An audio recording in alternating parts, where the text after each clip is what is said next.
A treta política desta quarta-feira foi no Twitter entre a ex-presidente Dilma Rousseff e o Ciro Gomes. A Dilma fez um post dizendo que o Ciro mente de maneira descarada, mergulhando no fundo do poço para reagir à baixa aprovação. O Ciro replicou a Dilma, dizendo que nunca mentiu, mas que errou quando lutou contra o impeachment de uma das pessoas, segundo ele, mais incompetentes e presunçosas que já passaram pela presidência. Fernando, essa briga entre o PT e o Ciro vai longe? Parece que vai, né? Eu acho que o senador Ciro Gomes não é o François Mitterrand, que disputou 4 eleições, sei lá, e depois ganhou a presidência da França. Eu acho que ele nunca vai ganhar a presidência do Brasil enquanto houver um partido estruturado como o Partido dos Trabalhadores, ocupando do centro para a esquerda do espectro político a preferência do eleitorado. Eu acho que o Ciro tem um problema seríssimo de definir que identidade ele quer para si próprio. É uma pessoa muito inteligente, preparada, como a gente sabe, mas ele não consegue penetrar nesse eleitorado que seria o dele. Então, eu acho que essa altercação dele com a Dilma aí é boa, porque a gente tem assunto para escrever, dar risada, etc., retuita, manda para os amigos, mas eu acho que é só espuma. Acho que o Ciro realmente tem grandes dificuldades para viabilizar o nome dele. Se nós tivermos no ano que vem, não sei o que o senador Cantarato acha, mas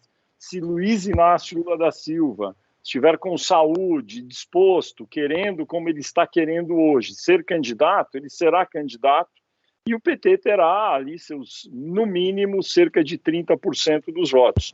Ciro Gomes não vai roubar os votos do centro para a direita. Então, ele realmente está encalacrado aí nessa posição dele. Isso é uma coisa que chama atenção. Ele parece não só encalacrado, mas ele parece um pouco perdido. Cada hora ele parece querer ter um tipo de identidade ali nas redes sociais, nos programas. Contratou o Patinhas para ser o marqueteiro, o João Santana, que foi nosso colega, jornalista, né? Não sei se é colega de vocês, estou meio velho aqui, mas é o João, enfim. Não, a gente tá tudo igual, todo mundo ficou velho e feio na pandemia.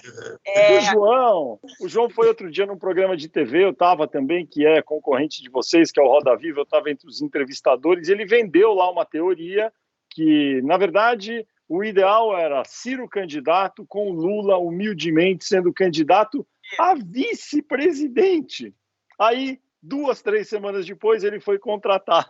Ciro Gomes, é uma coisa assim, uma coisa descarada. Eu quero ser seu marqueteiro. Foi contratado, e não é com o marqueteiro que o Ciro vai consertar esse desvio que existe entre o que ele acha que ele é e o que as pessoas pensam dele. Então, Fernando, então acho que ele tem um problema. Você acha que está dado a eleição? Vai ser Lula e Bolsonaro? Olha, eu acho, Mara, que é muito difícil furar essa polarização. Não é impossível.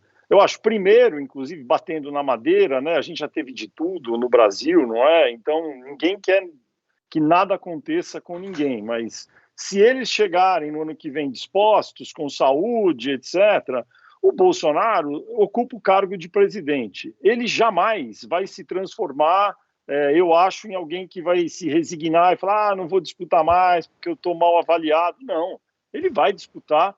E no cargo de presidente, como a gente conversou antes, ele tem muitos botões a apertar. Acho difícil que ele seja desidratado para 4%, 5%.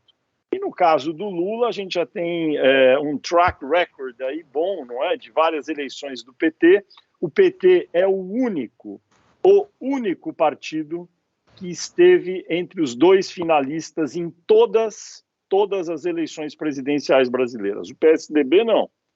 O PT esteve em todas, desde 89, de lá para cá em todas. Então, me parece impossível que o PT não esteja com uma vaga, possivelmente com Lula. E do outro lado, um candidato a presidente que tem muitos problemas, que tem um Brasil cheio de obstáculos para serem transpostos, um problema de inflação, pobreza, etc., porém, que tem uma base de apoio a ele na sociedade inegavelmente relevante. Não vou aí fazer nenhuma crítica a quem apoia o Bolsonaro. Enfim, são pessoas que gostam do Bolsonaro. ele tem marcado, como eu disse aqui no começo, de 25% a 30% de aprovação, num dos seus piores momentos, porque a pobreza é grande, a inflação é alta, o botijão de gás está impraticável, etc. E eu acho que é difícil fazê-lo desidratar. Podemos ter um acidente, podemos ter um escândalo, enfim, alguma coisa que mude toda a conjuntura, né? Quem imaginava que a gente ia ter pandemia? Ninguém.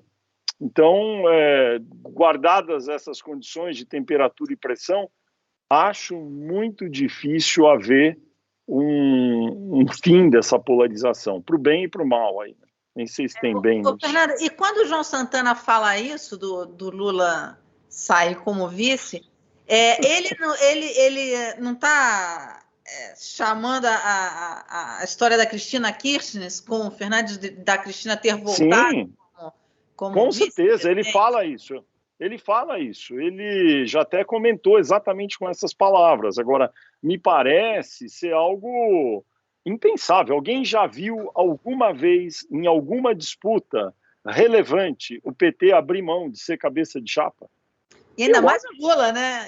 Ainda mais o Lula. O PT tem um pouco de razão, porque ele é o maior partido orgânico do Brasil neste momento.